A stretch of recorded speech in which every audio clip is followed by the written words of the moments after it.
Hi, welcome to Focus Talk. Today our guest is Dr. Shiva, a Fulbright scholar and renowned scientist and engineer.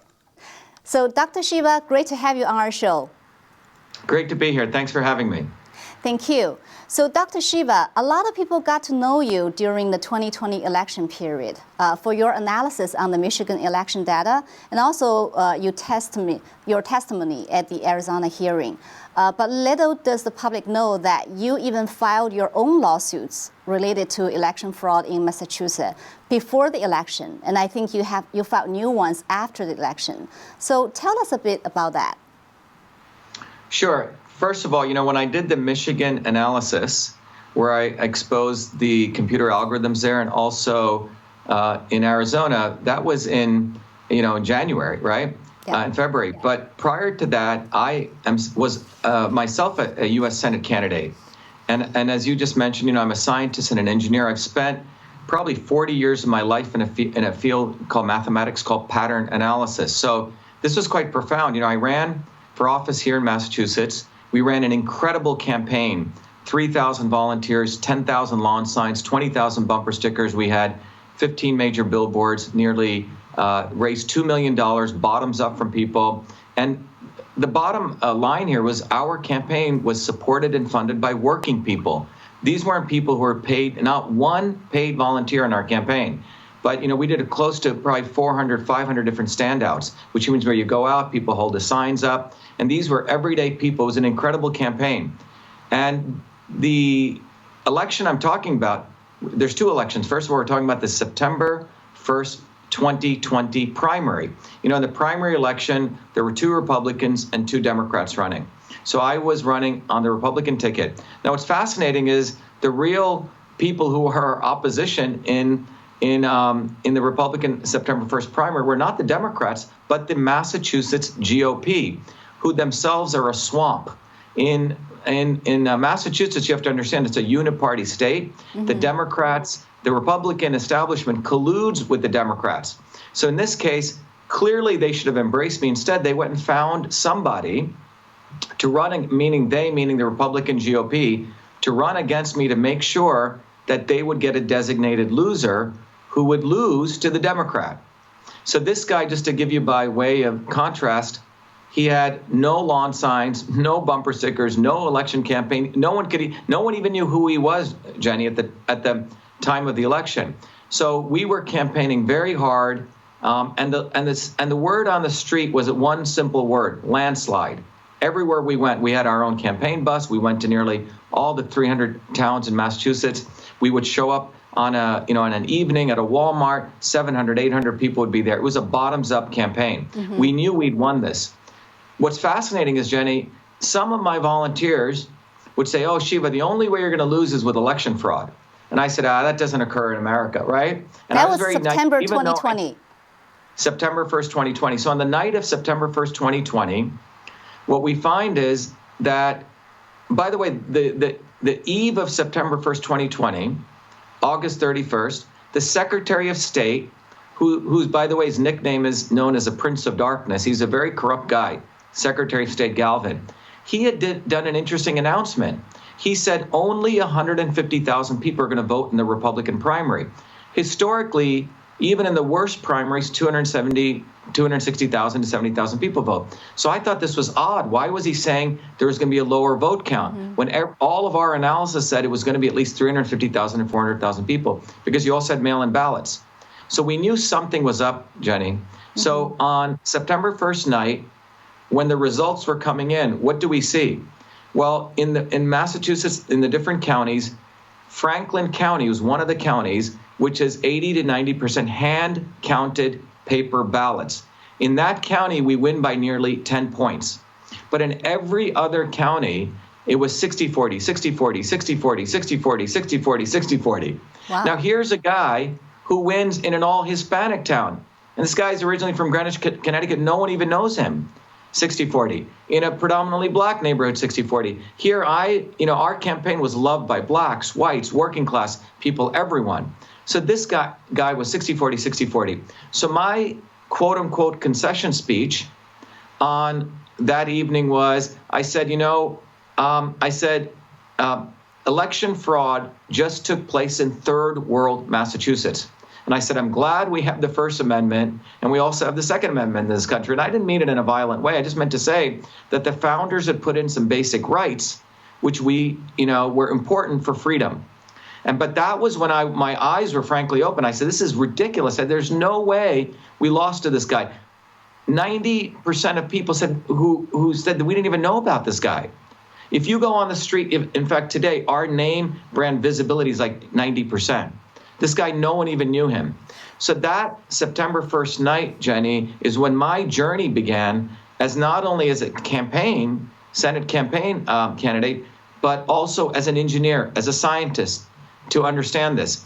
And we didn't end our campaign. All of our volunteers said, Shiva, let's write in you. We're going to move into a write-in campaign. So we moved to still our federal election campaign into the general election. So that was the big inflection point for me. This is long before November 3rd, 2 months before. So tell us in a nutshell, how many lawsuits you filed, against whom, for what reason, and what are the victories that so far you have got? Yes, so that journey that started in September 1st, which is still going on today, ended up in my filing 2 lawsuits. One of the lawsuits numbers is, people want to look it up, at 11889, and the other is 12080. 2 different lawsuits, but interconnected into the issue of election fraud. So the first lawsuit we filed in late September, early October, was a lawsuit concerning the violation of my First Amendment by the Secretary of State, by the government of Massachusetts. And what occurred was in September, on 25th and 26th, 24th, 25th, in that time frame, I put out 4 threaded tweets, where in those tweets, I had screenshots of emails with me interacting with the Secretary of State, a public official, where in that email, she is admitting that the government had deleted ballot images. When you take a physical ballot and you put it through the electronic voting machines, it takes a picture of the ballot. And that becomes the image which is tabulated. According to federal law, 52 USC 20701, for a federal election, which is what mine was, you're supposed to save those records for 22 months. So on September 24th, 25th, I had put out these tweets saying that the Secretary of State deleted ballot images, they violated federal law, and here was the data. Immediately, Jenny, I was thrown off Twitter. And wow. I've never been, suspended off Twitter. And it turned out that a news reporter talked to the Secretary of State, and she admitted to them that they had contacted Twitter. So let me be clear. Big tech didn't throw off a U.S. Senate candidate, but the government of Massachusetts, this would be like the Chinese Communist Party calling one of their party officials who owns a company to go take revenge on someone, because I was exposing the government was violating federal law by destroying ballot images, which is a violation of federal law. So the government calls Jack Dorsey to throw me off, not for 1 day, but for 3 weeks in the middle of my federal election campaign. So I knew I didn't understand election integrity laws enough yet. And I knew no one was going to go after Twitter because of Section 230. But I knew I had the government because they had violated the foundations of the First Amendment, which was government speech cannot supersede political speech. So no lawyer wanted to take this court case on. This was court case 11889. I had to file it myself. It was me against 3 lawyers in a 4-hour hearing, which should have originally been only an hour hearing. So the first victory was this. Mm-hmm. We have a $1.2 billion violation of the First Amendment lawsuit. Plus, with that lawsuit, we said we wanted the judge to order them to stop contacting Twitter, which is called a restraining order. Mm-hmm. First, judges do not like to give restraining orders. Second, they don't even like to give the hearings, okay? This judge gave us a hearing. Big victory. If you look at all the Trump cases, they didn't even get to the hearing stage. Second, at the hearing, after 4 hours, this is a victory for the American people. What we found out was in the hearing that the government contacted Twitter. They admitted it. They also admitted that they're not like all of us. The Attorney General was saying, oh, Shiva's just saying stuff, or Dr. Shiva's just saying this stuff. Anyone could have complained. Not true. The government has a Twitter partnership. Not only a Twitter partnership, a trusted Twitter partnership. Everyone should listen to this, right? This is a new caste system. The government has a bat phone, a hotline to Twitter. Mm-hmm. So when they saw me exposing them, they had their bat phone, their hotline, and they contacted Twitter because they have a Twitter partnership. And that's why Twitter took me down. Twitter did not do this on their own. It was coercion by the government. The second thing we found out in that lawsuit was the government of Massachusetts also contacted another one of their collaborators called the National Association of State Election Directors, which is funded by the Rockefellers and funded by the Murdochs. And that organization is a nonprofit organization, which is the umbrella organization of all state election directors. Now, why is this important? Well, the state election directors are the ones who certify the voting machines. They're the ones who certify voting machines, which can have computer algorithms to multiply votes. So anyway, and it turns out they also contacted NASCD, who also has a Twitter partnership. So they were going after me because I was exposing that these people are violating federal law. So in that lawsuit, the second victory we got in that is the judge ordered them. He ordered them to tell them that you will no longer contact Twitter, to both the government, NASCD, and he also told them, he said, if you have a problem with Dr. Shiva, then why don't you go on Twitter and argue it out instead of doing this? And then the other thing he said in the transcript, he said, more than likely, Dr. Shiva will be able to show that state action was involved to win his larger lawsuit, okay? And so those are two very important victories. Now, continuing that lawsuit, before I go to the second one, is 2 weeks ago, Jenny, the judge, I was permanently banned on February 1st. Again, when I shared those 4 emails that you just showed, okay? Once again. And remember, Twitter didn't ban me. I've talked about against my position against forced vaccinations, against GMOs, against election fraud. It was a government. Right when I put up those 4 emails, the Twitter algorithm kicks in because of what the government told, and I've been banned permanently off Twitter. So I went in with another hearing, and this was another big victory we just got. The judge said, we cannot give you complete relief, very interesting, until you also bring in Twitter. So the judge has ordered me also to bring in Twitter, which is great. So the judge now wants also to bring in Twitter, and he wants to question them. How do your algorithms work? How do you flag people? But this is historic because this is not just big tech. This is like the Chinese Communist Party. This is like a fascist government working in conjunction with big tech. And this is what is so, I think, historic about our lawsuit. It's, first of all, not been dismissed. Yep. So it's not been dismissed. We've got now, I would say, 3 victories. We got the hearing, we got the restraining order terms, and the judge wants us to bring in Twitter. So that's lawsuit number 1. Lawsuit number 2 is, remember, starting September 1, I had to understand how electronic voting machines worked. I had to, understand the First Amendment. I had to represent myself, Jenny. I had to study law, all right? Okay. So in federal court, okay, against 3 other lawyers.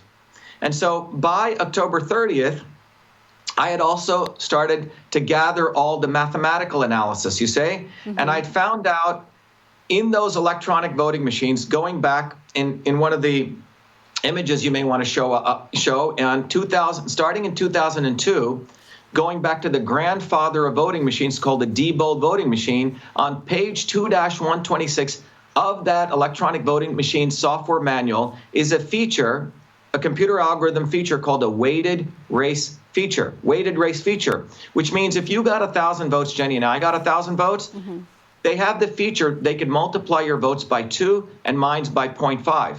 So it's not one person, one vote. So you get 2,000 votes, all my voters get debased. That means their vote is only worth half a person, right? Remember back in the 1700s, they had the ruling where a slave was 3/5 of a human being. So they have this feature in these voting machines, which are being certified by state election directors. So we got very lucky. I started looking at all the data, analyzing, because I know I won. There's no way this guy won. So we found what we call a unicorn in mathematics. In one of the counties, Suffolk County, we noticed this amazing pattern, which can occur only 1 in 100,000 to 1 in a million, or worse, where the only way that vote pattern could occur was if my votes were multiplied by 2/3 and the other guys were multiplied by 1.2. And when you go back, everything starts becoming a normal statistical model.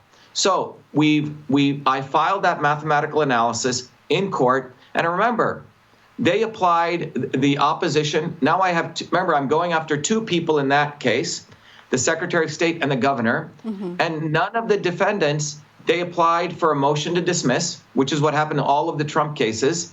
And guess what happened? The judge denied their motion to dismiss. All right? Another big victory. And the opposition didn't even do any mathematical analysis, which means my mathematical analysis is unrebutted. So we've shown mathematically that they could multiply votes in lawsuit number 12080. In 1189, we've shown that how they destroy the evidence of that manipulation, which is a ballot images, which is a violation of federal law. We have to also understand in court case number 1, I went to the Department of Justice. I went to Bill Barr. I informed them. I went to the U.S. Attorney. They did nothing. This is why I am convinced, and this is an unfortunate conclusion, is that we have selections in America. We don't have elections. And both parties know about this. And the unfortunate situation is that Democrats for 20 years have been talking about election fraud. They say voter suppression. And now the Republicans talk about mail-in ballots. Neither of, and by the way, both parties raise money on it, okay? But the real issue, the real crime scene is the fact that the electronic voting machines are being certified by the state election directors with a feature called these computer algorithms where they can manipulate vote counts. These features should not even be in these machines. And remember, this is why the Dred Scott case took place, and was only in 1964 when Judge Earl Warren clarified the 14th Amendment. One person, one vote. It's a very important part of American democracy, but with these electronic voting machines, we don't have that. But there is a solution, and I want to talk about that because I think I've shared enough about what the problems are. Sure. Before you talk about the solution, I just want to quickly check with you. When did you file the second lawsuit, and what's the current status? Yeah, so the second lawsuit, I believe, was filed on November 4th, okay?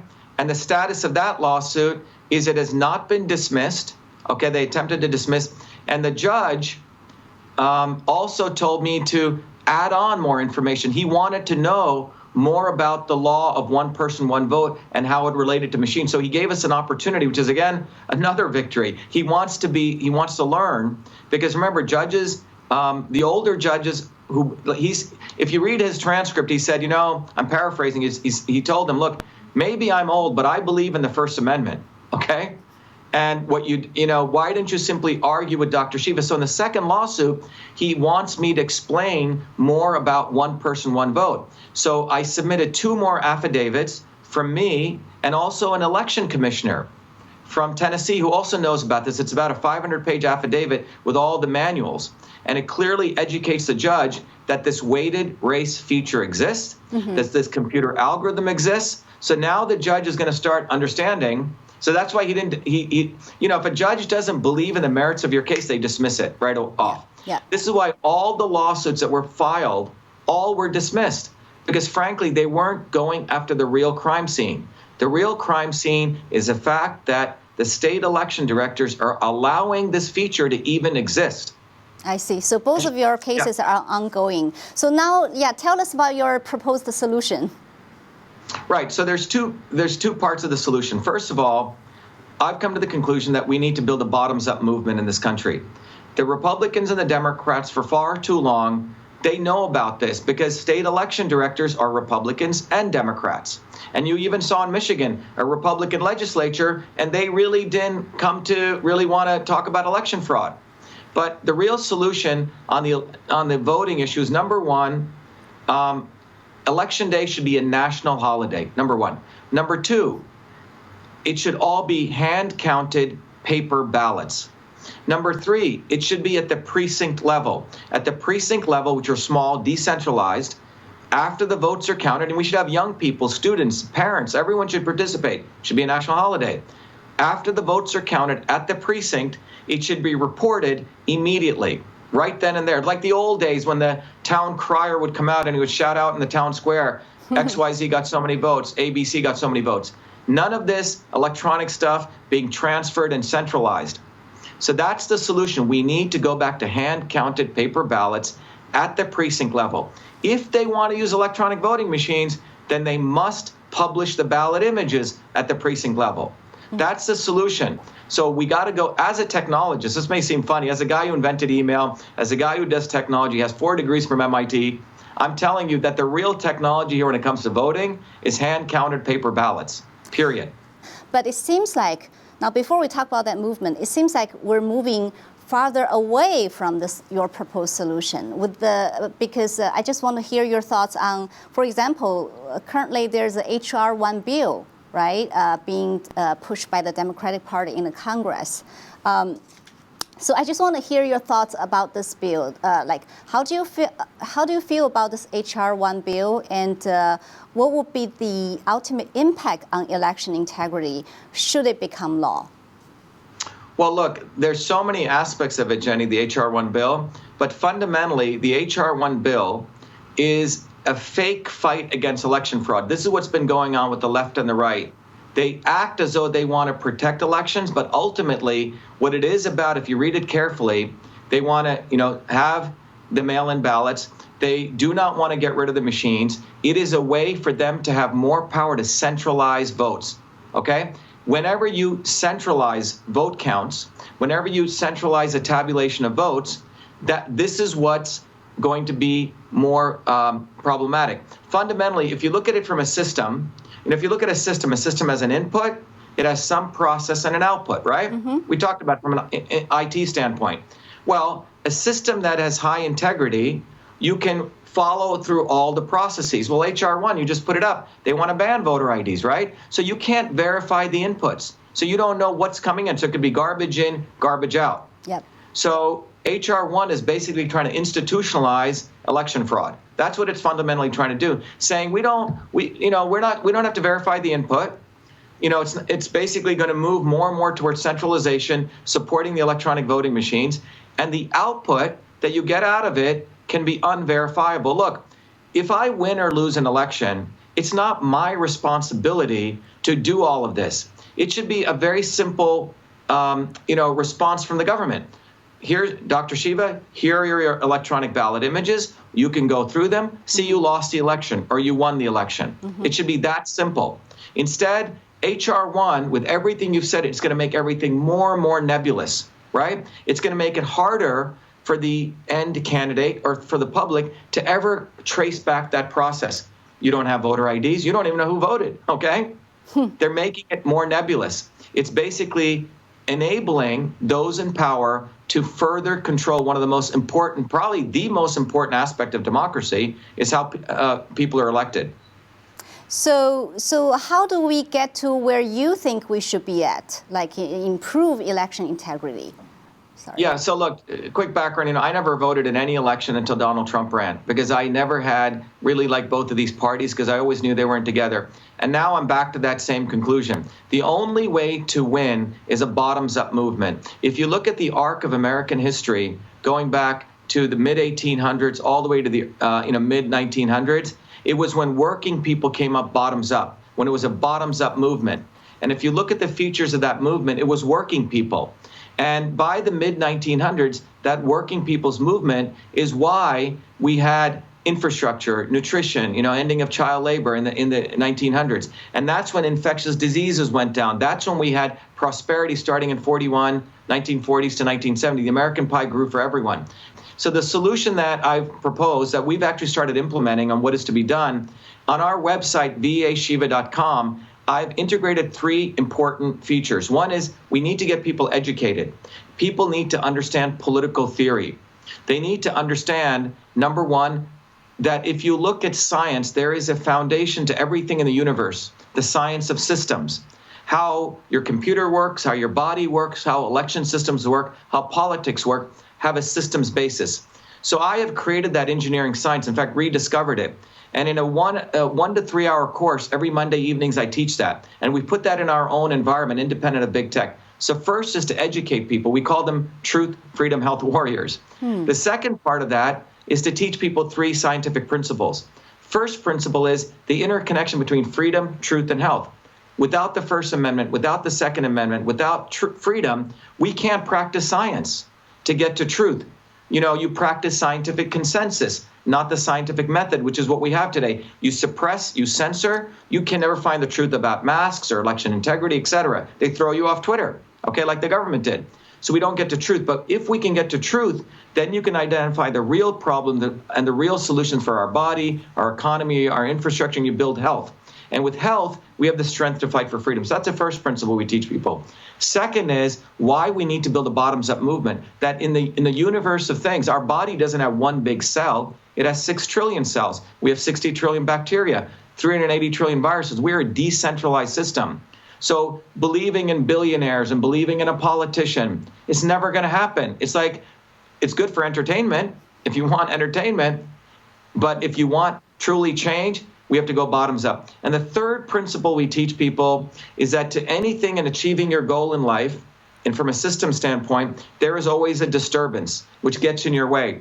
The real disturbance is the controlled opposition, the not so obvious establishment. Both parties have the not so obvious establishment. And the faster we realize there's a lot of people who talk and then the action. The action's always going to come bottoms up. So we teach people that. In 3 hours, Jenny, people learn something that would take them probably 40 years. And then we've created in this environment our own social media community, independent of Facebook, independent of Twitter. So people get to communicate freely. And then finally, we give people actions to do on the ground so they feel empowered. So for example, with election integrity, we're going to be rolling this out tonight, in fact. You'll see it coming up, where the clean elections, one person, one vote movement is to educate everyone as a truth, freedom, and health warrior. They can go to their local towns and they can ask for 2 pieces of data in the 2020 election, like I did in one of the images I sent you, where we went to Boston. We said, show me all the people who voted. It's called the participating voter list. Show me the actual vote counts. P, which is the number of people who voted, V, which is the number of votes, better be equal. Every town we go to, Jenny, that we got information, P does not equal V. So we want to teach people that they can do this in their local towns. The first step is people should become aware. People should realize they have the power, not, lawyers, right? We, the people. That's an example. With masks, for example, we've educated people with a little 3x5 2-inch card. I'm a biological engineer. I've written papers on this subject. We're teaching people what happens when you wear the mask around your mouth, how the oral microbiome changes, and what are the public health implications. We have our volunteers have almost distributed 250,000 of these cards. So the site, vashiva.com/join, when people go there, they join, and they can join for nothing. They can join to get some level of education. They can contribute as they want based on the educational level, but it's very nominal. But they're supporting this infrastructure independent of big tech, and they're getting education, building community, and they get activated. Wow. This is a platform for bottoms-up movement. It's the only way we're going to win, because those in power have gotten so good at lying to us, so good at cheating, and so good at violating law. I mean, look, I went to Bill Barr, the Department of Justice, and I said, look, they're violating federal law. He did nothing. Nothing. Nothing is going to happen because we've already moved to fascism in this country. I'm sorry to say. The only way forward is a bottoms-up movement for truth, freedom, and health. And so yes, I invented email. It was a big solution, Cytosolve. But I would say this platform I've created is something, probably with all humility, that's going to really be transformative, because it's going to empower people to learn, to teach, and to serve others. Learn, teach, and serve. That's one of the slogans of truth, freedom, and health. That certainly sounds like a concrete plan that you're putting up out there, and I think a lot of people would be interested in checking it out. Now, I just have one last question. You wrote this paragraph of text, and I found it very interesting when you filed your lawsuit on December 2nd, 2020. You said that 50 years ago today, on my 7th birthday, my parents left India for a country with rule of law, truth freely spoken, and one person, one vote. Today, my gift back to America are the lawsuits I filed that fight for these cherished principles. Now, the first part of your text, a lot of Chinese really can resonate with that. So that's why I want to bring up this paragraph. And so could you expand a little bit on what you wrote there? Yeah, as you were reading that, it was sending chills down through my body, actually, because to me, this is very personal. My parents left India, and I remember my mom saying, America has rule of law. that people cannot just do anything and steal and be corrupt, number one. And my dad shared with me what made this country great was the freedom that we had, and that your vote actually means something. And those were the three reasons my parents came here. So to me, it's a very spiritual journey, and ultimately that I find myself in this very profound situation where the journey I came from, and I left India literally on December 2nd, 1970, and I filed that lawsuit on December 2nd, 2020, so 57th birthday, 50 years to the date I left India. So these things are very profound for me, and it's basically defending all those people that worked so hard for me in India so I could make it here, and for my parents and all the working class people I grew up in New Jersey who also were everyday working people. So if we do not have one person, one vote, it means we have nothing. And maybe it takes a guy who invented email, maybe it takes a guy who came as an untouchable from India, who actually went to MIT to expose this fundamental issue. These electronic voting machines, this quote unquote technology must go away. We must go back to paper. We must go back to our communities, local, where you can look at people, where you can read a piece of paper. The voting exercise must be ultimately a deeply spiritual community event at the local level. That's the way we get back to truth, freedom, and health. Otherwise, we're frankly in fascism, or we're going to get worse. And that is why we have forced vaccinations coming. This is why we have violation of medical freedom. This is why all of these issues are taking place. This is why people are saying CO2 is a pollutant when it isn't. Okay? Pollution is a pollutant. The Paris Accords allows China to double their pollution, not lower it. Meanwhile, Biden's re-entering it based on fake science. So when you don't have rule of law, when you don't have freedom, you have fake science, you have fake news, you pretty much have nothing. So this fight that we're doing in these two lawsuits, I think is a historic fight.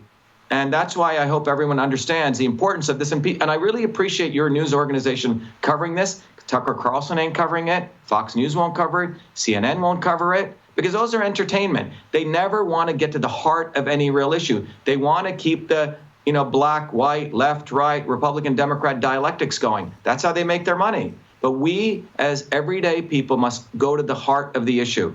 And the heart of the issue is we do not have one person, one vote in this country. Thank you so much, Dr. Shiva, for sharing your thoughts and You're welcome. Offering your suggestions. These are really valuable information for our audience. Thank you very much to you and your audience.